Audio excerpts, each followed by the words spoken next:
અંજારના વરસામેડી ખાતે બાળકના અપહરણની ફરિયાદ અંજાર પોલીસ સ્ટેશનમાં નોંધવામાં આવી। ફરિયાદ નોંધાતાની સાથે જ પોલીસ ઇન્સ્પેક્ટર ગોહિલ અને તેની ટીમે તપાસ શરૂ કરી। બાળકના અપહરણથી પરિવારમાં ચિંતાની લાગણી। અંજારના વરસામેડી વિસ્તારમાંથી માસૂમ બાળકનું અપહરણ થતા ચકચાર।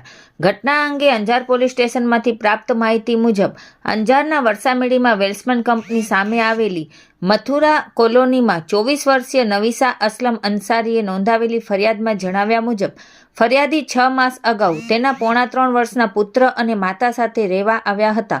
ફરિયાદી બિહારના મધુબનીના લોફા બિહારના વતની છે।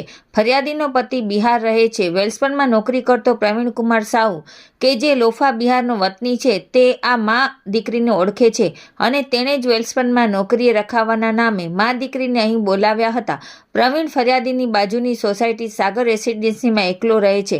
એકલો રહેતા આરોપી પ્રવીણ મહિને રૂપિયા ચૂકવીને ફરિયાદીના ઘરે જમવા આવતો હતો। શરૂઆતના 2 મહિના તેણે સમયસર પૈસા ચૂકવ્યા હતા, પરંતુ છેલ્લા 3 માસથી રૂપિયા ચૂકવતો નહોતો। રવિવારે બપોરે પ્રવીણ ઘરે જમવા આવ્યો ત્યારે ફરિયાદીએ તેને રૂપિયાની ચૂકવણી કરવા જણાવતા તેણે રૂપિયા સાંજે આપી દેવાનો વાયદો કર્યો હતો। ફરિયાદી તેને ભોજન આપીને કપડાં ધોવા જતા રહ્યા હતા। દરમિયાન પ્રવીણ ફરિયાદીના દીકરાનું અપહરણ કરીને નાસી ગયો હતો।